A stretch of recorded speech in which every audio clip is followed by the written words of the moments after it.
gérer un spa, c'est plus faire une carte de soins et avoir une liste de massages avec une marque en place. La spa manager de demain, c'est également quelqu'un qui va aller vers toutes les tendances qui correspondent à un certain art de vivre, c'est-à-dire la méditation, le yoga, la sophrologie, le fitness. Pourquoi j'ai souhaité vous parler de cela? Parce que c'est déjà simplement quelque chose qui m'anime. C'est un véritable art de vivre. Et si vous pratiquez en fait cet art de vivre vous-même, forcément vous saurez mieux le proposer à vos clients dans votre établissement. En fait, finalement, cet art de vivre, c'est quoi? C'est s'occuper de soi, de s'occuper de son corps, de s'occuper de son esprit. C'est bien manger, c'est bien dormir, c'est faire du sport. Quand on réfléchit à ça, on se rend compte que tout ça, nous l'avons dans un hôtel et mieux que cela, quand les gens viennent au spa, finalement, c'est ce qu'ils ont envie de chercher.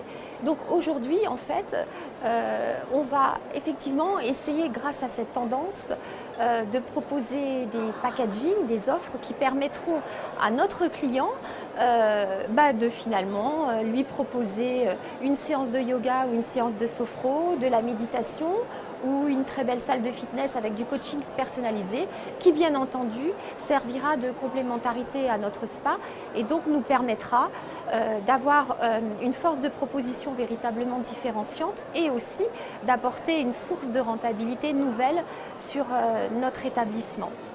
Ça permettra également de travailler de façon très différente le corporate ou de définir un membership plus personnalisé sur lequel vous pourrez travailler ou chercher des offres régulières à chaque moment finalement de l'année.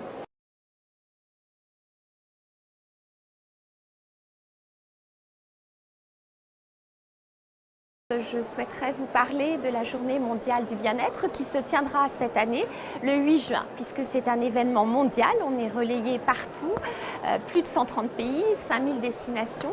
Et c'est une journée qui s'organise toujours le deuxième samedi du mois de juin.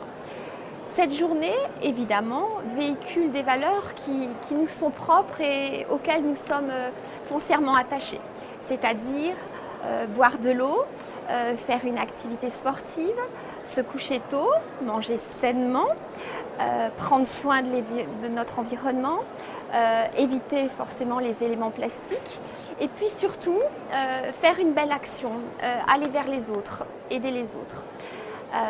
Si cette journée vous intéresse, je vous invite à consulter notre site globalwellnessday.org et notre page Facebook.